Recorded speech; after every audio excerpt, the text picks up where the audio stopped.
Hi, hello guys, welcome to our channel.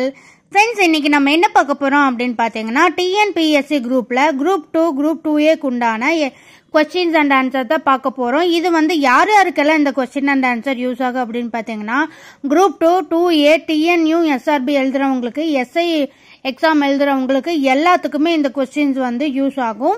இது மட்டும் இல்லாம நம்ம கிட்ட வந்து PDF அவைலபிளா இருக்கு. வேணும் அப்படிங்கறவங்க டிஸ்கிரிப்ஷன்ல நான் என்னோட நம்பர் தரேன். நீங்க வாட்ஸ்அப்ல டீடைல்ஸ் கேட்டுக்கலாம். ஃப்ரெண்ட்ஸ், நம்ம சேனல் தான் ஃபர்ஸ்ட் டைம் பாக்குறீங்க அப்படின்னா மறக்காம சப்ஸ்கிரைப் பண்ணிக்கோங்க. நான் வந்து இது போன்ற நிறைய தகவல்கள் வந்து நம்ம சேனல்ல அப்லோட் பண்ணிருக்கோம். சோ பார்க்காதவங்க நம்ம சேனல்ல சப்ஸ்கிரைப் பண்ணி பாருங்க. இப்போ வாங்க இந்த क्वेश्चंस எது இம்பார்ட்டன்ட் அப்படினு ஒன் பை ஒன் பார்க்கலாம். ஃப்ரெண்ட்ஸ், இதுல வந்து பாத்தீங்க அப்படின்னா 6th to 12th வரைக்கும் இருக்கிற important questions and previous model questions தான் நான் உங்களுக்கு அப்லோட் பண்ணிருக்கேன். வீடியோ வந்து ஸ்கிப் பண்ணாம ஃபுல்லா பாருங்க. அப்பதான் நான் என்ன क्वेश्चन எது இம்பார்ட்டன்ட் சொல்ல வரேன் அப்படிங்கிறது உங்க எல்லாத்துக்கும் தெரிய வரும். மறக்காம நம்ம சேனலுக்கு சப்ஸ்கிரைப் பண்ணி ஒரு லைக் போட்டுக்கோங்க. இப்போ வாங்க வீடியோக்குள்ள போலாம். இது என்ன அப்படின்னு பாத்தீங்கன்னா நூலினுடைய அடைமொழி பெயர்கள் என்ன அப்படிங்கிற டைட்டில் வந்து பாத்தீங்க அப்படின்னா பொது தமிழ்ல நூலினுடைய அடைமொழி பெயர்களை பத்தி தான் நம்ம ஒன் பை ஒன் பார்க்க போறோம். சோ வாங்க இப்போ ஃபர்ஸ்ட் क्वेश्चन என்ன அப்படின்னு பார்க்கலாம். ஃபர்ஸ்ட் ஒன் பாருங்க. ஒற்றுமை காப்பியம் என அழைக்கப்படும் நூல் எது அப்படின்னு கேக்குறாங்க. ஒற்றுமை காப்பியம் என அழைக்கப்படும் நூல் எது அப்படின்னு பாத்தீங்கன்னா சிலப்பதிகாரம். ஆன்சர் வந்து சிலப்பதிகாரம். இது வந்து மோஸ்ட் ரிப்பீட்டட் क्वेश्चन, மறக்காம நோட் பண்ணி வச்சுக்கோங்க ஃப்ரெண்ட்ஸ். அடுத்தது பாருங்க. உத்திரவேதம் என அழைக்கப்படும் நூல் எது அப்படின்னு கேக்குறாங்க. உத்திரவேதம் என அழைக்கப்படும் நூல் எது அப்படின்னு பாத்தீங்கன்னா திருக்குறள். ஆன்சர் திருக்குறள். இது இப்ப வரைக்கும் கேட்டிருக்காங்க. சோ மறக்காம நோட் பண்ணி வச்சுக்கோங்க. வழி நூல் என அழைக்கப்படும் நூல் எது அப்படின்னு கேக்குறாங்க. வழி நூல் என அழைக்கப்படும் நூல் எது அப்படின்னு பாத்தீங்கன்னா கம்ப ராமாயணம். கம்ப ராமாயணம். அடுத்தது நெடுந்தொகை என அழைக்கப்படும் நூல் எது. நெடுந்தொகை என அழைக்கப்படும் நூல் எது அப்படின்னு பாத்தீங்கன்னா அகநானூறு. ஆன்சர் அகநானூறு. அடுத்தது முதுமொழி என்று அழைக்கப்படும் நூல் எதுன்னு கேக்குறாங்க. முதுமொழி அப்படின்னாலே பழமொழி 400 தாங்க ஃப்ரெண்ட்ஸ். இது மோஸ்ட் ஒரு கோல்டன் क्वेश्चंसனே சொல்றான். மறக்காம நோட் பண்ணி வச்சுக்கோங்க. அடுத்தது திருத்தொண்டர் புராணம் என அழைக்கப்படும் நூல் எது அப்படின்னு கேக்குறாங்க. திருத்தொண்டர் புராணம் என அழைக்கப்படும் நூல் எது அப்படின்னு பாத்தீங்கன்னா பெரிய புராணம். ஆன்சர் வந்து பெரிய புராணம். அடுத்தது குட்டி தொல்காப்பியம் என அழைக்கப்படும் நூல் எது. குட்டி தொல்காப்பியம் என அழைக்கப்படும் நூல் எது அப்படின்னு பாத்தீங்கன்னா இலக்கண விளக்கம். இலக்கண விளக்கம். இதுவுமே ஒரு மோஸ்ட் இம்பார்ட்டன்ட் क्वेश्चन ஃப்ரெண்ட்ஸ். இப்ப நான் சொல்லிட்டு இருக்க क्वेश्चंस எல்லாமே வந்து மோஸ்ட் இம்பார்ட்டன்ட் क्वेश्चंस. மறக்காம நோட் பண்ணி வச்சுக்கோங்க. அடுத்தது வஞ்சி நெடும்பாட்டு என்று அழைக்கப்படும் நூல் எது அப்படின்னு கேக்குறாங்க. வஞ்சி நெடும்பாட்டு என்று அழைக்கப்படும் நூல் எது அப்படின்னு பாத்தீங்கன்னா பட்டினப்பாலை. ஆன்சர் வந்து பட்டினப்பாலை. அடுத்தது கற்றறிந்தோர் ஏத்தும் களி என அழைக்கப்படும் நூல் எது அப்படின்னு கேக்குறாங்க. கற்றறிந்தோர் ஏத்தும் களி என அழைக்கப்படும் நூல் எது அப்படின்னு பாத்தீங்கன்னா கலித்தொகை. ஆன்சர் கலித்தொகை. அடுத்தது தமிழரின் வரலாற்று களஞ்சியம் என்று அழைக்கப்படும் நூல் எது அப்படின்னு பார்க்கலாம். தமிழரின் வரலாற்று களஞ்சியம் என்று அழைக்கப்படும் நூல் எது அப்படின்னு பாத்தீங்கன்னா புறநானூறு. ஆன்சர் புறநானூறு. அடுத்தது பானாறு என அழைக்கப்படும் நூல் எது அப்படின்னு கேக்குறாங்க. பானாறு அப்படின்னாலே பெரும்பனாற்றுப்படை. பெரும்பனாற்றுப்படை. இதுவும் வந்து மோஸ்ட் ரிப்பீட்டட் क्वेश्चन, மறக்காம நோட் பண்ணி வச்சுக்கோங்க. அடுத்தது கூத்தராற்றுப்படை என்று அழைக்கப்படும் நூல் எது அப்படின்னு பார்த்தீங்கன்னா மலைப்படு கடாம். மலைப்படு கடாம். அடுத்தது 13வது கேள்வி. நெடுஞ்சாறு ஆற்றுப்படை என்று அழைக்கப்படும் நூல் எது அப்படின்னு கேக்குறாங்க. நெடுஞ்சாறு ஆற்றுப்படை என்று அழைக்கப்படும் நூல் எது அப்படின்னு பாத்தீங்கன்னா முல்லைப்பாட்டு. ஆன்சர் முல்லைப்பாட்டு. அடுத்தது பெரும் குறிஞ்சி என்று அழைக்கப்படும் பாட்டு எது அப்படின்னு கேக்குறாங்க. பெரும் குறிஞ்சி என்று அழைக்கப்படும் பாட்டு எது அப்படின்னு பாத்தீங்கன்னா குறிஞ்சி பாட்டு. ஆன்சர் குறிஞ்சி பாட்டு. அடுத்தது குறுந்தொகை என்று அழைக்கப்படும் நூல் எது அப்படின்னு கேக்குறாங்க. குறுந்தொகை அப்படின்னாலே நீங்க நல்லா நோட் பண்ணி வச்சுக்கோங்க ஃப்ரெண்ட்ஸ். இது வந்து மோஸ்ட் ஒரு கோல்டன் क्वेश्चन சொல்லலாம். குறுந்தொகை அப்படின்னு வந்தாலே வெற்றி வேர்க்கை அப்படிங்கறது ஆன்சர்.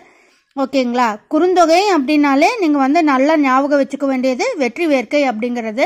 அடுத்தது இதுல வந்து பாத்தீங்க அப்படின்னா இப்ப சொன்ன क्वेश्चंसலயே வந்து இந்த 7th क्वेश्चन வந்து குட்டி தொல்காப்பியம் என அழைக்கப்படும் நூல் வந்து எது அப்படின்னு பாத்தீங்கன்னா இலக்கண விளக்கம். இதுவும் வந்து ரிப்பீட்டடா இப்ப வரைக்கும் கேட்டுட்டு இருக்காங்க. சோ மறக்காம நோட் பண்ணி வச்சுக்கோங்க. அடுத்தது பாருங்க. உலத்திப்பாட்டு என்று அழைக்கப்படும் நூல் எது அப்படின்னு கேட்குறாங்க. உலத்திப்பாட்டு அப்படின்னு பார்த்தீங்கன்னா முக்கூடர் பல்லு. ஆன்சர் வந்து முக்கூடர் பல்லு. அடுத்தது வாக்குண்டு என்று அழைக்கப்படும் நூல் எது அப்படின்னு கேட்குறாங்க. இதுவும் வந்து மோஸ்ட் ரிப்பீட்டட் கொஸ்டின் ஃப்ரெண்ட்ஸ், மறக்காம நோட் பண்ணிக்கோங்க. வாக்குண்டு என்று அழைக்கப்படும் நூல் எது அப்படின்னு பார்த்தீங்கன்னா மூதுரை. ஆன்சர் மூதுரை. அடுத்தது அகவட் காப்பியம் என்று அழைக்கப்படும் நூல் எது அப்படின்னு கேட்குறாங்க. அகவட் காப்பியம் அப்படின்னாலே பெருங்கதை. அகவட் காப்பியம் அப்படிங்க பெருங்கதை அப்படின்னு ஞாபகம் வச்சுக்கோங்க. அடுத்தது 19வது கேள்வி பாருங்க. இரட்டை காப்பியம்.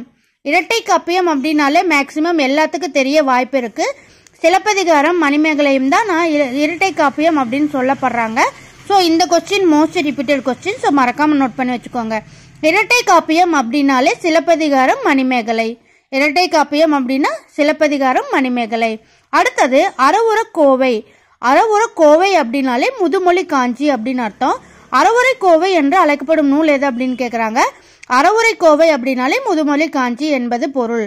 அடுத்தது 21 வேளாண் வேதம் என்று அழைக்கப்படும் நூல் எது அப்படின்னு கேட்குறாங்க. வேளாண் வேதம் அப்படின்னாலே நாலடியார். ஆன்சர் வந்து Naladiyar. Most repeated question friends, மறக்காம நோட் பண்ணிக்கோங்க. அடுத்தது திருக்குறளின் விளக்கம் என்று அழைக்கப்படும் நூல் எது அப்படின்னு கேட்குறாங்க. திருக்குறளின் விளக்கம் அதுவும் நாலடியார் தான். ஃப்ரெண்ட்ஸ், இந்த 2 கொஸ்டினுக்கும் கன்ஃபியூஸ் ஆகிக்க வேண்டாம். வேளாண் வேதமும் நாலடியார் தான், திருக்குறளின் விளக்கமும் நாலடியார் தான். ஓகேங்களா? இது ரெண்டுமே மோஸ்ட் இம்பார்ட்டன்ட் கொஸ்டின். அடுத்தது கட்டுவடம் என அழைக்கப்படும் நூல் எது அப்படின்னு கேட்குறாங்க. கட்டுவடம் என அழைக்கப்படுவது நான்மணி கடிகை. ஆன்சர் நான்மணி கடிகை. அடுத்தது குடர் தமிழ் என அழைக்கப்படும் நூல் எது அப்படின்னு கேட்குறாங்க. குடர் தமிழ் என அழைக்கப்படும் நூல் எது அப்படின்னு பார்த்தீங்கன்னா மதுரை காஞ்சி. ஆன்சர் வந்து மதுரை காஞ்சி. அடுத்தது வஞ்சி நெடும் பாட்டு என்று அழைக்கப்படும் நூல் எது அப்படின்னு கேட்குறாங்க. வஞ்சி நெடும் பாட்டு அப்படின்னாலே பட்டினப்பாலை. பட்டினப்பாலை. ஆன்சர் வந்து பட்டினப்பாலை. அடுத்தது புலவர் ஆற்றுப்படை என்று அழைக்கப்படும் நூல் எது அப்படின்னு கேட்குறாங்க. புலவர் ஆற்றுப்படை என்று அழைக்கப்படும் நூல் எது அப்படின்னு பார்த்தீங்கன்னா திருமுருகு ஆற்றுப்படை. ஆன்சர் திருமுருகு ஆற்றுப்படை. அடுத்தது 27வது கொஸ்டின் பாருங்க. திருக்குறளின் முன்னோடி என்று அழைக்கப்படும் நூல் எது அப்படின்னு கேட்குறாங்க. திருக்குறளின் முன்னோடி அப்படிங்கிறது புறநானூறு. ஆன்சர் புறநானூறு. அடுத்தது கீழ்கண்டவற்றுள் குழப்பும் காப்பியம் எது அப்படின்னு கேட்குறாங்க. அவங்களே கொடுத்துருக்காங்க பாருங்க. பௌத்த காப்பியம் அப்படின்னு கொடுத்துருக்காங்க. இதில் என்ன குழப்புது அப்படின்னு பார்த்தீங்கன்னா மணிமேகலையும் குண்டலகேசியும் குழப்பும் கேள்விகள். ஓகேங்களா? அதே மாதிரி அது எப்படி இருக்குன்னு பார்த்தீங்கன்னா கொஸ்டின் ஒரே மாதிரி இருக்கும் ஃப்ரெண்ட்ஸ், ஆனால் ஆன்சர் வேற மாதிரி இருக்கும். கொஸ்டின் வந்து ஒரே லைனில் இருக்கும், ஆனால் ஆன்சர் மட்டும் வேற வேறையே கொடுத்துருப்பாங்க. நமக்கு என்னடா ஒரே டைட்டிலில் இவ்வளோ கொஸ்டின் டிஃப்ரெண்ட்டாக இருக்குன்னு நம்மளுக்கு வந்து ஒரே குழப்பமாக இருக்கும். அது வந்து டைட்டில் பாருங்க, பௌத்த காப்பியம்னு கொடுத்துருக்காங்க. பௌத்த காப்பியத்தில் வந்து மணிமேகலையும் குண்டலகேசியும் தான் குழப்புற ஒரு கேள்வி அப்படின்னு சொல்லப்படுறாங்க. அடுத்தது பாருங்க, தமிழர் வேதம் என்று அழைக்கப்படும் நூல் எது அப்படின்னு கேட்குறாங்க. தமிழர் வேதம் அப்படிங்கிறது வந்து திருமந்திரம். ஆன்சர் திருமந்திரம். அடுத்தது சின்னூல் என்று அழைக்கப்படும் நூல் எது? இது வந்து ஒரு கோல்டன் கொஸ்டின் ஃப்ரெண்ட்ஸ், இப்போ வரைக்கும் கேட்டிருக்காங்க, மறக்காம நோட் பண்ணி வச்சுக்கோங்க. சின்னூல் என்று அழைக்கப்படும் நூல் எது அப்படின்னு பார்த்தீங்கன்னா நெமிநாதம். நெமிநாதம். ஃப்ரெண்ட்ஸ், இப்போ வந்து நான் உங்களுக்கு வந்து ஒரு 30 கொஸ்டின் சொல்லியிருக்கேன். இது வந்து எப்படி ஈஸியாக படிக்கலாம் அப்படிங்கிறது உங்களுக்கு நான் இப்போ ஸ்டெப் பை ஸ்டெப் சொல்ல போகிறேன். ஸோ நம்ம சேனல் தான் ஃபஸ்ட் டைம் பார்க்குறீங்க அப்படின்னா மறக்காமல் ஒரு சப்ஸ்கிரைப் மட்டும் பண்ணிக்கோங்க. நீங்கள் பண்ணுற சப்ஸ்கிரைப் லைக்கும் எனக்கும் கொஞ்சம் கிளாஸ் எடுக்கிறதுக்கு மோட்டிவேட்டிங்காக இருக்கும். இப்போ வாங்க அந்த ஈஸியான ஸ்டெப்ஸ் என்னென்ன அப்படிங்கிறது பார்க்கலாம். நான் இப்போ சொல்கிற மெத்தடில் படிச்சிங்க அப்படின்னா உங்களுக்கு எப்போ தூக்கத்தில் எழுந்திரிச்சு கேட்டாலும் கரெக்டாக சொல்லுவாங்கன்னு சொல்லுவாங்கள்ல, அப்படி கேட்டாலும் நீங்கள் கரெக்டாக பதில் சொல்லுவீங்க. இப்போ வாங்க அதை எப்படின்னு பார்க்கலாம். ஒற்றுமை காப்பியம் அப்படின்னா நீங்கள் ஞாபகம் வச்சுக்க வேண்டியது சிலப்பதிகாரம். ஒற்றுமை காப்பியம் சிலப்பதிகாரம். உத்திரவேதம் அப்படின்னா திருக்குறள். வழிநூல் அப்படின்னாலே கம்பராமாயணம். நெடுந்தொகை அகநானூறு. முதுமொழி பழமொழி 400. திருத்தொண்டர் அப்படின்னாலே பெரிய புராணம். குட்டி தொல்காப்பியம் அப்படின்னா இலக்கண விளக்கம். அடுத்தது வஞ்சி நெடும் பாட்டு அப்படின்னாலே ஞாபகம் வச்சுக்க வேண்டியது பட்டினப்பாலை. அடுத்தது கற்றறிந்தோர் ஏத்தும் களி. கற்றறிந்தோர் ஏத்தும் களி அப்படின்னாலே கலித்தொகை. ஆன்சர் கலித்தொகை. அடுத்தது தமிழரின் வரலாற்று களஞ்சியம். தமிழரின் வரலாற்று களஞ்சியம் அப்படின்னாலே நமக்கு ஞாபகம் வர வேண்டிய நூல் புறநானூறு. தமிழரின் வரலாற்று களஞ்சியம் புறநானூறு. பானாறு. பானாறு அப்படின்னாலே பெரும்பானாற்று படை. பானாறுனாலே பெரும்பானாற்று படை. ஓகேங்களா. கூத்தராற்றுப்படை அப்படின்னா மலைப்படுகடாம். கூத்தராற்றுப்படை அப்படின்னா மலைப்படுகடாம். அடுத்தது நெடுஞ்சார் ஆற்றுப்படை அப்படின்னா முல்லைப்பாட்டு. நெடுஞ்சார் ஆற்றுப்படை அப்படின்னா முல்லைப்பாட்டு. பெருங்குறிஞ்சி. பெருங்குறிஞ்சி அப்படின்னா குறிஞ்சிப்பாட்டு. பெருங்குறிஞ்சி அப்படின்னா குறிஞ்சிப்பாட்டு அப்படின்னு ஞாபகம் வச்சுக்கோங்க. அடுத்தது குறுந்தொகை அப்படின்னாலே நம்ம குறுந்தொகை அப்படிங்கிற டைட்டில் வந்தாலே ஞாபகம் வச்சுக்க வேண்டியது என்ன அப்படின்னு பார்த்தீங்கன்னா வெற்றி வேர்க்கை. வெற்றி வேர்க்கை. அடுத்தது பாருங்க ஃப்ரெண்ட்ஸ், இப்போ உலத்திப்பாட்டு அப்படின்னா முக்கூடர் பல்லு. உலத்திப்பாட்டுனா முக்கூடர் பல்லு. வாக்குண்டு அப்படின்னா மூதுரை. வாக்குண்டு மூதுரை. அகவற்காப்பியம் அப்படின்னாலே நம்ம ஞாபகம் வச்சுக்க வேண்டியது என்ன அப்படின்னு பார்த்தீங்கன்னா பெருங்கதை. அகவற்காப்பியம் அப்படின்னாலே பெருங்கதை அப்படிங்கிறது நம்ம ஞாபகம் வச்சுக்கணும். இரட்டை காப்பியம் நம்ம எல்லாத்துக்குமே தெரிஞ்சிருக்கும். இரட்டை காப்பியம் அப்படின்னாலே நம்ம ஞாபகம் வச்சுக்க வேண்டியது சிலப்பதிகாரமும் மணிமேகலையும். ஓகேங்களா. இதுக்கு ஒரு கோல்டன் கொஸ்டின் ஃப்ரெண்ட்ஸ், மறக்காம நோட் பண்ணி வச்சுக்கோங்க. அடுத்தது அறவுரை கோவை அப்படிங்கிறது என்ன அப்படின்னா முதுமொழி காஞ்சி. அறவுரை கோவை அப்படின்னாலே முதுமொழி காஞ்சி அப்படின்னு பொருள். வேளாண் வேதம். வேளாண் வேதம் அப்படிங்கிறது நாலடியார். வேளாண் வேதம் அப்படின்னாலே நாலடியார். அதே மாதிரி திருக்குறளின் விளக்கத்தை சொல்றதும் நாலடியார் நூல் தான். திருக்குறளுடைய விளக்கத்தை சொல்றதும் நாலடியார் தான். இது ரெண்டுமே ஒரு கோல்டன் கொஸ்டின் ஃப்ரெண்ட்ஸ், மறக்காம நோட் பண்ணிக்கோங்க. அடுத்தது கட்டுவடம். கட்டுமடம் அப்படின்னாலே நான்மணி கடிகை. கட்டுவடம் அப்படின்னா நான்மணி கடிகை. அடுத்தது கூடர் தமிழ். கூடர் தமிழ் அப்படின்னா மதுரை காஞ்சி. கூடர் தமிழ் அப்படின்னா மதுரை காஞ்சி. வஞ்சி நெடும் பாட்டு. வஞ்சி நெடும் பாட்டு அப்படின்னாலே பட்டினப்பாலை. வஞ்சி நெடும் பாட்டு அப்படின்னாலே பட்டினப்பாலை. அடுத்தது பாருங்க, புலவர் ஆற்றுப்படை அப்படின்னு பாத்தீங்கன்னா திருமுருகு ஆற்றுப்படை. புலவர் ஆற்றுப்படைனா திருமுருகு ஆற்றுப்படை. அடுத்தது திருக்குறளின் முன்னோடி நூல் எது அப்படின்னு பாத்தீங்கன்னா புறநானூறு. திருக்குறளின் முன்னோடி அப்படின்னு பாத்தீங்கன்னா புறநானூறு. அடுத்தது குழப்பும் கேள்விகள் எது அப்படின்னு பாத்தீங்கன்னா பௌத்த காப்பியம். பௌத்த காப்பியம் டைட்டில் கொடுத்துருக்காங்க. அதுல என்ன டைட்டில் குழப்புற கொஸ்டின் அப்படின்னு பாத்தீங்கன்னா மணிமேகலையும் குண்டலகேசியும். இதுல கொஸ்டின்ஸ் எப்படி கேட்பாங்க அப்படின்னு பாத்தீங்கன்னா கொஸ்டின்ஸ் ஒரே மாதிரி இருக்கும், ஆன்சர் மட்டும் டிஃப்ரெண்டா இருக்கும். அப்ப நம்ம படிக்கும் போது நம்மளுக்கு குழப்பம். எப்படின்னு பாத்தீங்கன்னா ஒரே கொஸ்டினுக்கு ஆன்சர் மட்டும் வேற வேற மாதிரி இருக்கும். இந்த மாதிரி கொஸ்டின்ஸ் உங்களுக்கு மேக்சிமம் ஒரு 3 to 5 கொஸ்டின் கேட்கலாம் ஃப்ரெண்ட்ஸ். அடுத்தது தமிழர் வேதம். தமிழர் வேதம் அப்படின்னாலே திருமந்திரம். தமிழர் வேதம் அப்படின்னா நீங்க தெரிஞ்சுக்க வேண்டியது திருமந்திரம். அடுத்தது சின்னூல். சின்னூல் அப்படிங்கிறது நம்ம ஞாபகம் வச்சுக்க வேண்டியது நெமிநாதம். நெமிநாதம்.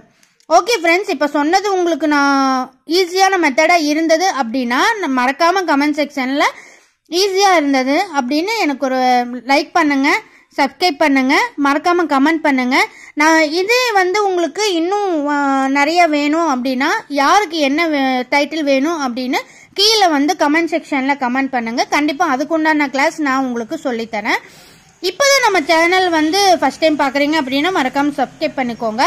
நீங்க குரூப் 2ல ஃபர்ஸ்ட் டைம் எக்ஸாம் எழுதுறீங்க அப்படின்னா கவலையே வேண்டாம். நான் சிலபஸ் வைஸ் நான் கிளாஸ் எடுத்துட்டு இருக்கேன். 6th to 12th வரைக்கும் இருக்க எல்லா சப்ஜெக்ட்லயுமே நான் எடுத்துட்டு இருக்கேன். நீங்க கவலையே பட வேண்டாம்.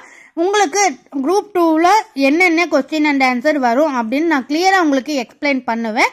ஸோ நீங்க PDF வேணும் அப்படின்னா மறக்காம நம்ம வாட்ஸ்அப் நம்பருக்கு மெசேஜ் பண்ணுங்க, டீடைல்ஸ் கேளுங்க. PDF வேணும் அப்படின்னாலும் நீங்க நம்ம கிட்ட வாங்கிக்கலாம். எல்லா PDFும் நம்ம கிட்ட இருக்கு. வேணும் அப்படிங்கிறவங்க கீழே நான் டிஸ்கிரிப்ஷன்ல வாட்ஸ்அப் நம்பர் கொடுக்குறேன், நீங்க வாங்கிக்கலாம். ஓகே ஃப்ரெண்ட்ஸ், இந்த வீடியோ உங்களுக்கு கண்டிப்பா யூஸ்ஃபுல்லா இருக்கும் அப்படின்னு நினைக்கிறேன். மேலும் இது போன்ற வீடியோஸ் வேணும் அப்படின்னா நீங்க கீழே டிஸ்கிரிப்ஷன்ல நீங்க நம்ம வாட்ஸ்அப் நம்பர் பாருங்க.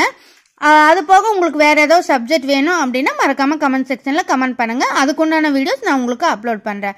Okay friends, thank you. Thanks for வாட்சிங்.